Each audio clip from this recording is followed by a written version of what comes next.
senhores telespectadores, por aquelas imagens que viram, já todos compreenderam onde estamos.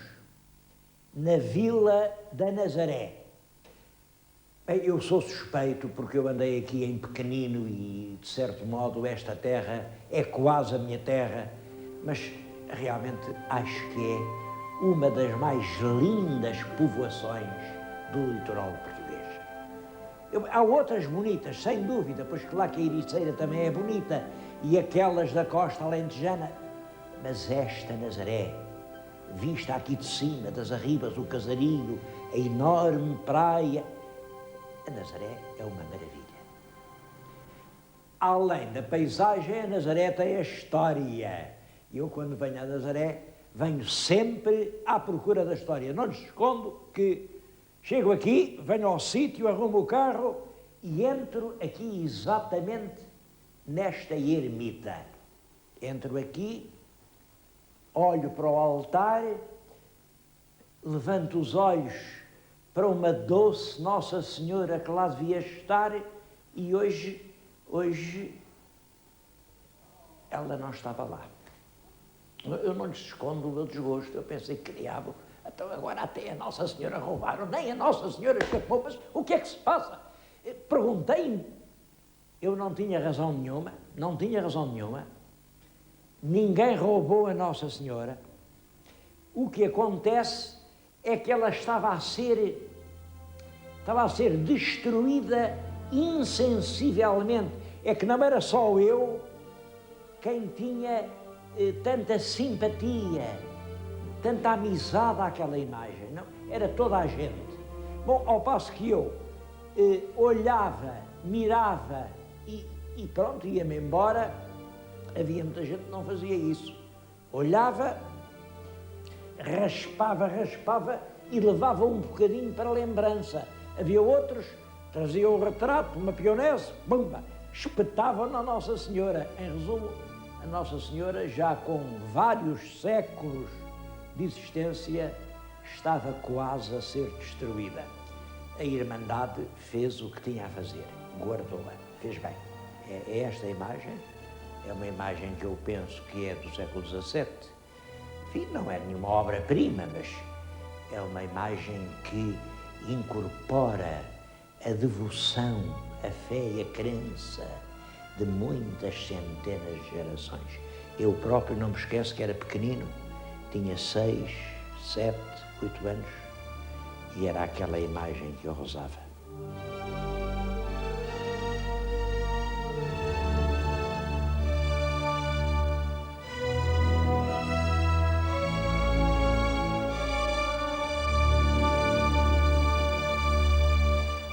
Essa imagem da minha infância está hoje no museu, acabamos de a ver. É outra novidade da Nazaré, é o Museu de Arte Sacra. Abriu o ano passado e eu acho que foi um grande progresso. São peças que estavam no santuário, estavam guardadas, naturalmente, estavam escondidas e hoje toda a gente as pode ver. Claro que não é assim um grande museu, isto não é o Louvre, mas é um museu de coisas comoventes. Bom, a prata, isto são ainda peças de prata, é o que resta. Sabem que os franceses, quando passaram por aqui, saquearam e levaram 2 carros completamente carregados de toda a prata que se tinha acumulado. Isto é o que sobrou, que estava fora, não deram por isto, mas há outras peças.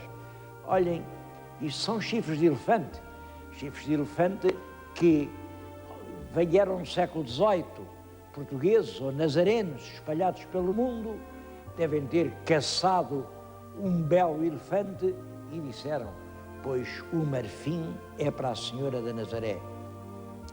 Além, aquela casula, é uma casula indiana, foi oferecida por marinheiros que andavam embarcados na carreira das Índias. Para mim, a peça mais interessante, não diga mais bonita, mas a peça mais interessante deste museu é a que lhes vou mostrar a seguir. Esta pedra estava antigamente na Ermida da Memória e penso que é uma das mais antigas imagens da Senhora da Nazaré. Como sabem, a Nazaré é uma cidade da Galileia onde o menino Jesus nasceu. É a cidade do Natal, a cidade do presépio. E o que se vê aqui é realmente a Virgem com o menino ao colo, está provavelmente a amamentá-lo, e há mais 3 figuras, que são, com grande probabilidade, os Reis Magos. Portanto, isto é um presépio, Nossa Senhora do Presépio. Ninguém vê aqui nem o cavalo, nem o Dom Fuas Roupinho, nem o tal servo que era o diabo, nada disso aqui está. É a Senhora da Nazaré, a Virgem do Menino Jesus.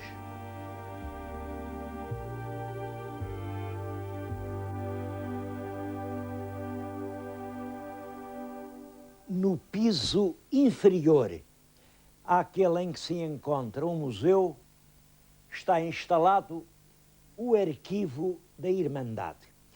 Queria dizer-lhes que este arquivo, que eu hoje visitei pela primeira vez, foi para mim uma completa surpresa.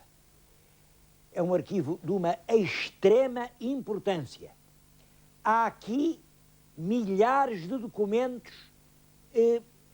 Tenho na minha frente, vejam, são documentos do século XVI, do século XVII, do século XVIII, que são relativos não é só à Irmandade da Nazaré, são relativos a toda a sociedade portuguesa desta época. Pois bem, nenhum só destes documentos está microfilmado, nenhum só está copiado, está registado. Se houver aqui um desastre, isto tudo perde-se para sempre. Há peças tão importantes como eu tenho aqui um registro, foi um registro feito aqui pela Irmandade dos seus próprios documentos, começam nos inícios do século XVI, vêm aqui referidos documentos de Dom Manuel, de Dom João III, Dom Sebastião, dos Filipes, tudo isto, e são assuntos que não são puramente da Nazaré, são assuntos nacionais. E entre eles, queria-lhes falar de um livro que eu acho que é uma vergonha para os portugueses nunca o terem publicado. Está na minha frente, são 2 volumes, 2 belos volumes, manuscritos, e também eles nunca foram copiados, nunca foram... Estão aqui. São exemplares absolutamente únicos. Sabem o que isto é? Isto é uma espécie de História da Nazaré, escrita em 1841 pelo ermitão da Real Capela, quer dizer, era um padre que estava aqui, tinha um nome, era José de Almeida Salazar. O padre José Salazar, que era um escritor razoável, dedicou-se a escrever a história da Nazaré, mas uma história a que não falta graça. Vou-lhes contar, por exemplo, este episódio, é um pequeno episódio, trata-se das invasões francesas, os franceses são finalmente expulsos do forte, vão a fugir por essas ruas. Agora vejam o que acontece. Vinha outro francês fugindo por umas travessas que tinham uns arcos junto à praça do terreiro deste sítio, e estava a uma das janelas, junto ao dito arco, uma senhora chamada Dona Ana, filha do cirurgião Joaquim de Oliveira, e esta, pegando de um vaso de flores que ali tinha, atirou com força sobre o inimigo e, dando-lhe nas costas, caiu o soldado sem sentidos em terra.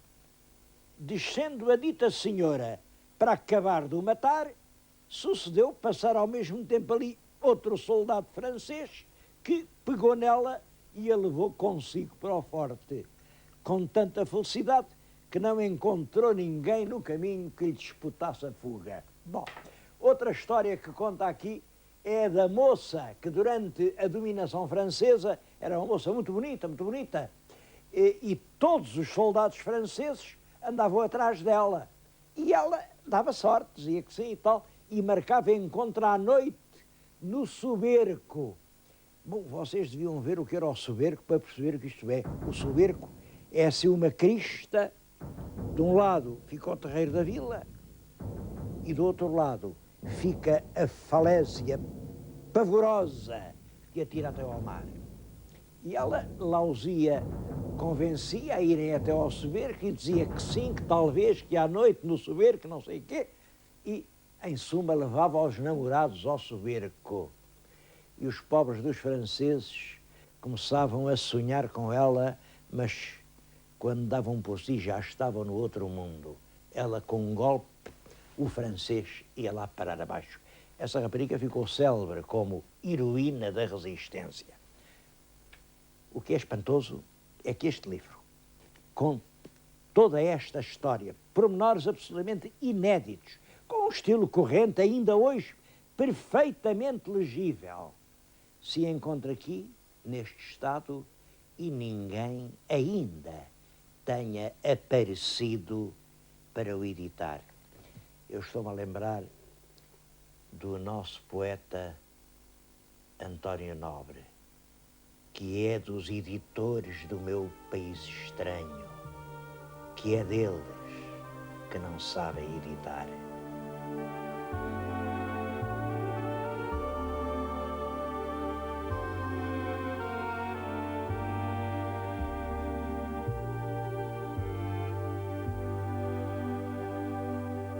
Outra novidade da Nazaré, e muito positiva para quem se preocupa com as coisas da história, é este ofício.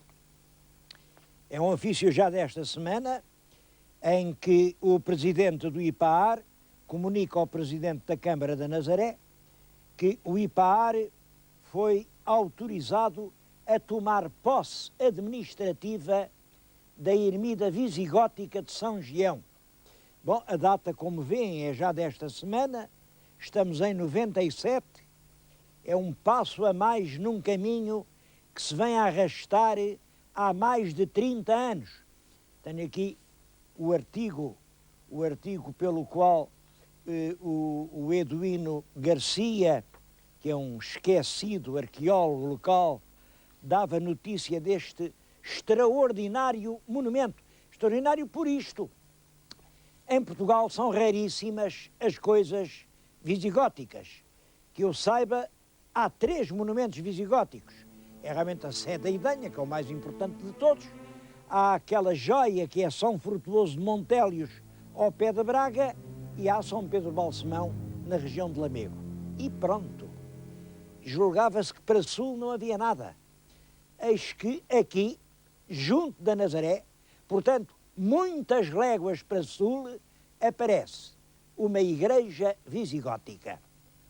Estava transformada em palheiro, foi muito difícil limpar isto, consolidar o que estão a ver. Isto foi tudo agora especado pelo IPAAR há 2 anos, ou pouco mais, porque tudo isto ameaçava a ruína. Bom, mas isto já é meio caminho andado. Quer dizer que estamos a fazer alguma coisa no sentido de não deixar destruir esta joia visigótica. Bom, os meus telespectadores, que sabem muito bem que o valor relativo das coisas, pensam, mas então que importância tem lá isso dos visigodos? A gente olha para isso, parece um palheiro, já está, tem telhado, não tem nada, que importância tem os visigodos? Bom, é que a questão é exatamente essa. A importância dos visigodos na história portuguesa é esta. Vou tentar, em 2 palavras, resumir. Como sabem, o nosso país foi colonizado e aculturado inteiramente pelos romanos.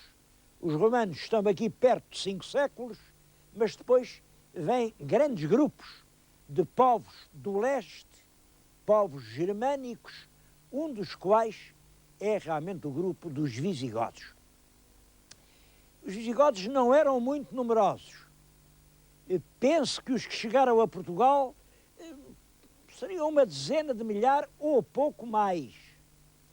Apesar disso, eles dominaram sem dificuldade os exércitos romanos. Bom, e dominaram, é interessante pensar nisso. Há um escritor na época que dizia que os proprietários romanos eram mais bárbaros do que os próprios bárbaros. E era por isso que realmente as pessoas não resistiam assim muito aos bárbaros.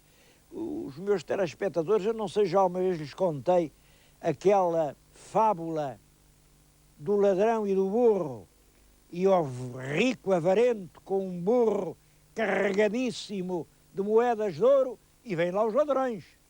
E o avarento diz: foge, burro, foge, foge, olha que os ladrões agarram-te. E o burro perguntou-lhe: então, e se os ladrões me agarrarem, o que é que eles me fazem? Olha, obrigam-te a carregar esse ouro todo para eles? E o burro respondeu-lhe: olha, a mim tanto me faz carregá-lo para eles como para ti. E por isso não correu e ficou em poder dos ladrões. Parece que foi uma coisa mais ou menos assim que se dá com as invasões bárbaras. As populações instaladas não resistiram porque eram mais bárbaros os romanos do que os próprios bárbaros. E poucos visigodos, uns exércitos, alguns milhares de homens, apoderaram-se de toda a península e até de uma parte da França, da Narbonense. Tudo isso era a monarquia visigótica. Ora, isso tem importância, eles pouco fizeram, como veem, há hoje meia dúzia de capelas em Portugal, simplesmente são os visigodos a origem da nobreza portuguesa. Todos os meus telespectadores passaram pela escola primária e disseram que antigamente a sociedade dividia-se em clero, nobreza e povo. Não lhes explicaram a origem dessas classes. Eu por hoje falo da nobreza. A nobreza eram os antigos proprietários visigóticos, que diziam que se distinguiam pela raça, e era verdade, eles eram de outra raça. Era a tal nobreza de sangue azul. É claro que quem não trabalha tem sempre o sangue azul. Quem tem a pele trigueira e queimada é que não tem sangue azul, porque se não notam as veias. Eles eram uma nobreza de sangue azul, era uma nobreza militar, eram cavaleiros, os nossos últimos marialvas ainda são cavaleiros, uma nobreza cavaleira, e que associava a ideia da nobreza à ideia de não trabalhar. Eles tinham o direito a viver à custa da terra que os outros cultivavam. Essas características são instaladas exatamente pelos proprietários visigóticos. A sociedade visigótica veio a cair diante da invasão sarracena. Ela durou, posso lhe dizer, 2 séculos. O século VI e o século VII são séculos de monarquia visigótica. Mas depois aconteceu isso. Nessa altura vêm lá os mouros e os lavradores, os camponeses, voltaram a pôr a mesma questão. Tanto lhes fazia estarem a trabalhar para os seus amos visigodos como para os seus amos sarracenos. Trabalhar por trabalhar, tudo era trabalhador. Bom, e como sabem, no ano de 711, os exércitos muçulmanos atravessaram o Estreito de Gibraltar. Tem aqui um quadro ingênuo e encantador. Mostra a Batalha de Guadalete. Foi quando os mouros e os cristãos se encontraram, os cristãos foram derrotados, e o que vem aqui é nem mais nem menos que o rei Rodrigo, já vencido, a despir o seu fatinho de rei, olha a coroa que está no chão, e a pôr um fato de mendigo para fugir da batalha, levando consigo um tesouro. Está ali o rei Rodrigo a esconder o tesouro. O tesouro era a imagenzinha da Senhora da Nazaré. O pobre rei Dom Rodrigo caminhou, até que chegou a um sítio onde a terra acaba e o mar começa. E aí escondeu a sua imagem. Há lá uma gruta e ele meteu-a lá muito bem metida. É essa a origem da lenda do milagre da Nazaré. Devo dizer que nessa altura tudo era milagres. Era o tempo dos prodígios. A gente em todos os livros, em todas as situações, acha milagres. Vou contar alguns que não estão hoje bem lembrados. Certo sábado, estava a ser um sol magnífico, como hoje, 16 caçadores de Lisboa foram até ao Algarve para fazer uma caçada. Imaginem que eles caçaram um veado magnífico. Bom, mas era sábado.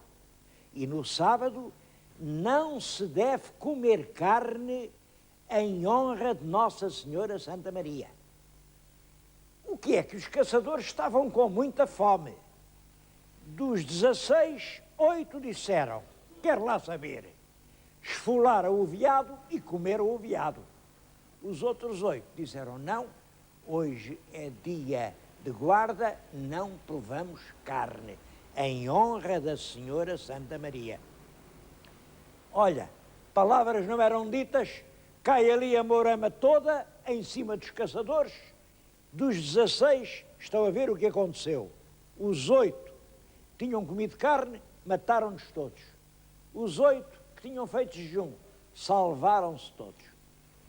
Outro prodígio que se contava nessa altura era o dos frades de Monsaraz.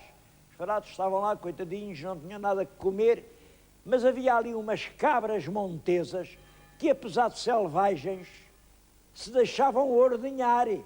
E os frades viviam do leite daquelas cabras montesas. Mas havia lá um frade, não se contentou com o leite.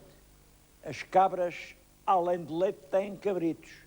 Pois foi um maroto de um frade, esfolou um cabrito, assou-o e comeu-o.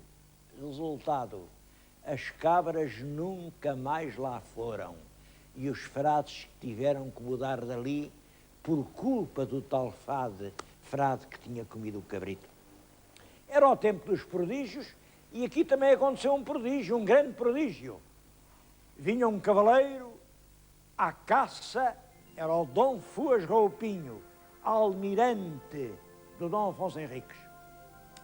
E ele cavalgava a rédea solta atrás de uma corça que se levantou no mato. A corça veio direta àquela pontinha e lançou-se sobre o mar. O cavalo já ia também a saltar, quando o cavaleiro disse, valha-me Santa Maria. E como a Santa Maria estava lá realmente escondida no buraco onde o rei Rodrigo a tinha metido, a Santa Maria valeu-lhe, o cavalo estacou e o cavaleiro salvou a vida. Como é que, eu agora faço uma pergunta, Senhora da Nazaré quer só dizer isto, a Senhora que amamenta, a Senhora do presépio, a Virgem do Menino Jesus. Como é que ela se transformou nesta Senhora que está na Lapa e salva o cavaleiro? Bom, penso que é tudo uma composição do tempo dos prodígios, feita por um frade de Alcobaça, Frei Bernardo de Brito, que veio aqui, ele era erudito, eu acho que ele deve ter conhecido aquela igreja de São Gião, a igreja visigótica, o último rei dos visigodos foi o rei Rodrigo. E o Frei Bernardo de Brito, ao fixar aqui o rei Rodrigo, os seus últimos passos no mundo, estava realmente a pensar na igreja visigótica aqui dos Campos da Nazaré. Foi, não foi? Olhem, vai sair um livro, um belo livro, do Dr. Pedro Manuel Pereira Penteado, sobre Nossa Senhora da Nazaré. É um livro erudito, um livro extremamente bem investigado, em que conta, até tem aqui o retrato do tal Frei Bernardo de Brito. Vai ser agora editado, é mais um milagre da Senhora de Nazaré, porque é a confraria quem o vai editar. Um outro livro saído agora sobre a Nazaré, este, enfim, é claro, não tem essa envergadura histórica. É um livro do senhor João Granada e que também mostra até que ponto as antiguidades de Nazaré estão agora na moda. Estão e nunca deixaram de estar. Porque desde que ali, onde a terra acaba e o mar começa, erigiram a pequena ermida em honra da Senhora da Nazaré, da Senhora do Presépio, até hoje que continua o culto do milagre de Dom Fuas Roupinho. Durante o espaço de muitos séculos, a fama desse prodígio nunca foi interrompida.